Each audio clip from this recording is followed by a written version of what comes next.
आज की वीडियो के शुरू में आपने मशहूर ज़माना पाकिस्तानी की पंजाबी फ़िल्म का गाना सुनकर ये अंदाज़ा तो लगा लिया होगा कि ये शीरिन की फ़िल्म थी, जो अपने दौर में एक सुपरस्टार एक्ट्रेस बन गई थी और उन्होंने नीलो, फिरदौस और नगमा बेगम के लिए भी बहुत बड़ा चैलेंज पैदा कर दिया था। 1960 की दहाई में ये अपने अरूज पर पहुंचने वाली पहली ऐसी अदाकारा थी जिसने पंजाबी फ़िल्मों के अंदर एक ख़ास किस्म का डांस भी मुतारफ़ करवाया। चुलबुली सी अदाकारा के तौर पर इनका शुमार होने लगा था और बड़ी चहेती बन गई थी। शबाब किरानवी इनको फ़िल्मों में लेकर आए थे शीरिन को।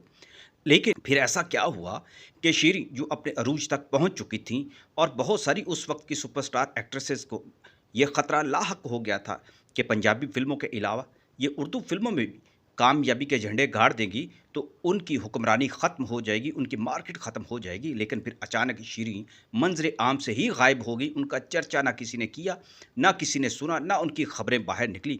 लेकिन एक कहानी ज़रूर बाहर निकली थी कि अदाकार सुधीर की वजह से उन्होंने फ़िल्मों को छोड़ दिया था। ये अदाकार सुधीर के साथ उनकी ऐसी क्या चपकलिश पैदा हो गई थी। हालांकि सुधीर के साथ शीरी ने बड़ी कामयाब फिल्में दी थी। उनकी ज़्यादातर सुपरहिट फिल्में भी सुधीर के साथ हुई थी। मलंगी फिल्म में भी उनका अकमल के साथ अपना एक जो किरदार था वो मशहूर हुआ, लेकिन उनकी जगह फिरदौस को मिली कि फिरदौस की फिल्म मलंगी थी। हालांकि शीरी जो थी उसमें अकमल के साथ उन्होंने किरदार अदा किया था। शीरी के साथ जो हुआ था वो मैं आपको बताने लगा हूं। जो इस दौर में जो एक फिल्मी कॉन्स्पिरेसी सामने आई थी उस हवाले से मैं आपको बताने लगा हूं। कहानी का असल में मोड़ उस वक्त आया था जब वो एक पंजाबी फिल्म फन्ने खान, जो कि हसन तारक जैसे एक मंजे हुए हदायतकार की पहली पंजाबी फिल्म थी, उसकी शूटिंग के लिए लाहौर से बाहर गई थी और पहली बार गई थी और सूबा सरहद में उसकी शूटिंग हुई थी। सूबा सरहद जो आजकल केपीके कहलाता है। किसी ने ये बात नहीं सोची थी कि इस फिल्म के दौरान भी ऐसा भी कोई खौफनाक वाक़या रूनुमा हो सकता है। इस फिल्म की लोकेशन के लिए अदाकार सुधीर ने हसन तारिक को बताया था कि ये बड़ा खूबसूरत मुकाम है, वहाँ पर जाकर हमें शूटिंग करनी चाहिए। शूटिंग के दिनों में ही अचानक एक रात कुछ ऐसा हुआ कि एक तेज़ रफ्तार गाड़ी उनके पास आकर रुकी। कुछ मुसल्लह अफराद बाहर निकले, उनकी नज़रें शीरी पर थी। वो शीरी को ढूंढते हुए उस तक पहुँचे और उनको उठाकर ले जाने की कोशिश की। ये पठान वहाँ के मुकामी स्मगलर भी थे और उनका नाम भी चलता था। उस दौर में ये बात मशहूर थी कि लाहौर की बहुत सारी डांसर जो हैं, जिनका बाज़ार हुस्न से ताल्लुक़ होता था, वो इन्हीं इलाकों में आकर मुजरे किया करती थी और उनकी महफ़िल अरूज पर हुआ करती थी। ये वहाँ का एक कल्चर बन गया था और शीरीं को भी एक ऐसी ही महफ़िल के अंदर नचवाया जाना था। ये सब कुछ उस रात इतनी तेज़ी से हुआ कि किसी को संभलने का मौका ही नहीं मिला था।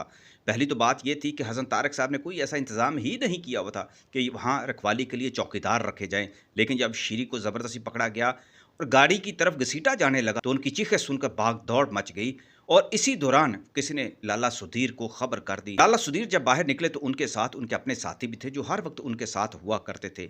लाला सुधीर ने सूरत हाल का फौरी अंदाज़ा कर लिया और उन्होंने हमला आवरों को ललकारा। वो लाला सुधीर को देखकर पहले ही शर्मसार हो गए, हुए हाथ जो थे वो नीचे हो गए, बंदूकें भी नीचे झुक गईं। लेकिन लाला सुधीर आवरों का बहुत बुरा हाल किया था। इस वाक़या में शीरीं को तो बचा लिया गया, लेकिन ये वाक़या किसी फिल्मी सीन से कम न था कि अचानक लाला सुधीर हीरो बनकर ऐसे ही सामने आए जैसे किसी फिल्म के अंदर ऐसा वाक़या रूनुमा होता है, सिचुएशन डेवलप होती है।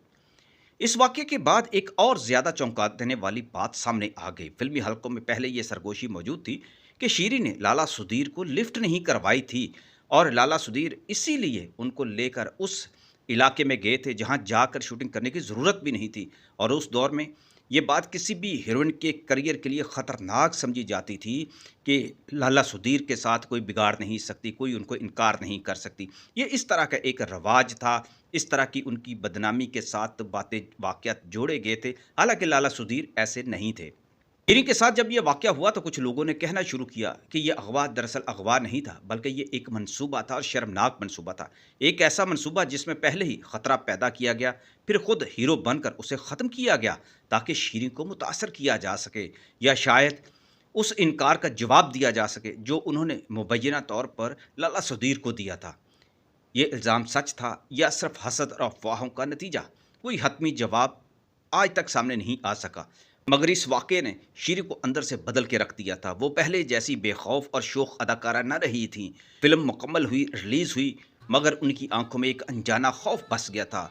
और फिर चंद ही बरस बाद 1968 में वो खामोशी से फिल्मी दुनिया से अलग हो गई थी। दोस्तों, कई लोग ये सवाल करेंगे, कैसे मुमकिन हो सकता है? तो दोस्तों, ऐसा मुमकिन होता रहा है। ज़रा पाकिस्तान की फिल्मी जितने भी हीरोइनें हैं, उनकी हिस्ट्री उठाकर देखें, आपको ऐसे बहुत सारे वाक़यात मिल जाएँगे, जब उनको ब्लैकमेल किया गया, उन्हें डराया-धमकाया गया। ना सिर्फ़ मर्द हीरोज़ की तरफ से, बल्कि बहुत सारी एक्ट्रेसेस भी ऐसी रही हैं, जो अपने रास्ते की एक टॉप हीरोइन को हटाने के लिए कुछ ऐसे लोगों की खिदमत भी हासिल किया करती थी कि ताकि उनके रास्ते साफ़ हो जाएँ और वो खुलकर मैदान मार सकें।